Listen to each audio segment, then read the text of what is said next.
care. Okay. As she rightly pointed out, this is a major concern. In fact, to address this, the country as such had, under the leadership of the Honorable Prime Minister, had launched a program by name Ayushman Bharat. It's a more or less a combination of, it's more like an insurance part where the state governments are also involved in settling the claims. The funds come from central government, but it deals with 1,000 procedures or so. That is not sufficient, it's inadequate. So in the state of Andhra Pradesh, we have widened that scope and we have come up with our own insurance scheme. It's called YSR Arogyashri scheme. I named it after my father because that's the kind of priority that I give to that scheme. So I just want it to be remembered, and I want to do a good job out of it. So what we have done is we've scaled the number of procedures to 2,446. From 1,000 what the central government supports, we had increased that to 2,446 procedures. And practically we have distributed cards to 1.44 crore houses. And we've increased the limit for the eligibility of this card to income limit of 5 lakhs per annum. So anybody whose income is less than 5 lakhs per annum is eligible for this card.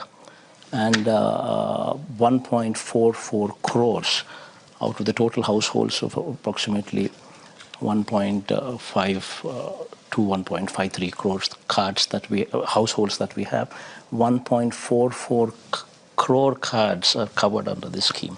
Okay. And last 3 years, we've helped almost 25 lakh people get treatment free of cost here.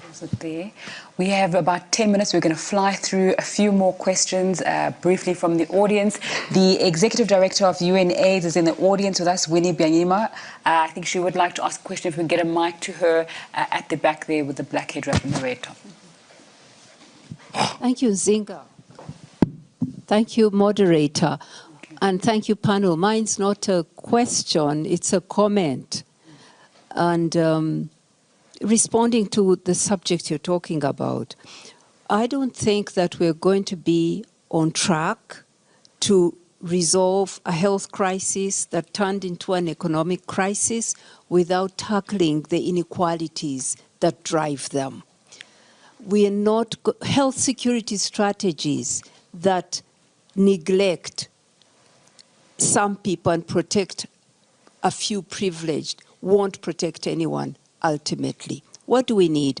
We need debt cancellation, and we need to drive special drawing rights of the IMF towards developing countries so that they can have the resources to invest in health, in education, to end pandemics, COVID and other pandemics. We need, let me put it this way, debt repayments for the low-income countries in the middle of this crisis, where several times over they are spent on health, 9 times for Africa, 9 times more to debt repayments than to investing in health. This can't be a solution. So we do need to get rules of finance, rules of trade, and rules of tax, global rules, to work for developing countries if we are going to come out of a health crisis and an economic crisis. Thank you. Thank you very much for your time. I saw there was a hand here, and then there was also a hand there. So if we can get mics to both of the participants so we can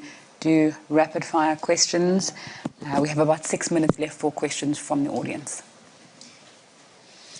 Thank you very much. My name is Sheila Patel.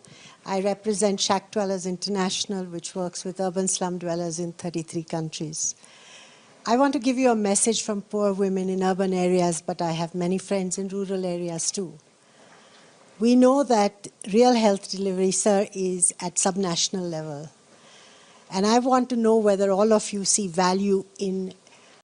Andhra Pradesh is going to become a hub for green energy, green hydrogen, and so many things. What I wanted to impress upon you, this is the future. Not only temperature levels, all these things, that is one angle. But technology always will mature. Originally, power means only hydel, then thermal, then gas, then oil, these vehicles, only oil, petrol or diesel. Even India has done economic reforms because of shortage of fuel at that time. There is no money, there is no exchange reserves to buy petrol and diesel. That is where in 1991 forced economic reforms for us, but it has benefited in a big way. That is how things are happening. Now I wanted to tell you, all of you, we are total top 10 principles I have kept. One is cost optimization of fuel and energy, and environmental balance, and export of green hydrogen, green fuels for global community. That is where we are working. From Andhra Pradesh, we are having advantages. One is abundant solar, and also wind is possible. Deccan Plateau, because of that, pumped energy is also possible. And also battery, we can introduce that also. With all these things, it is again, we are having excellent ports on East Coast. After green hydrogen, one has to export. Now he has acquired some units in Kakinada port. Port is ready. If he can complete the project, he can export immediately. That is the advantage we are having. All ecosystem is in order. What I wanted to request all of you, I wanted to go now, all vehicles, EV vehicles, even on rooftop, I want to promote in a big way. And as on today, this year, around 30 lakh families we are promoting to have rooftop power generation, that is solar. Ultimately, I wanted to make it democratization of power generation. You can generate, you can consume, surplus, you can give it to grid, deficit, you can take back, net metering, everything we can do it. Now technology is very big handy. Use technology and move forward. Then finally, green energy is the solution. We are having one is environmental, carbon emissions. But at the same time, cost effectiveness.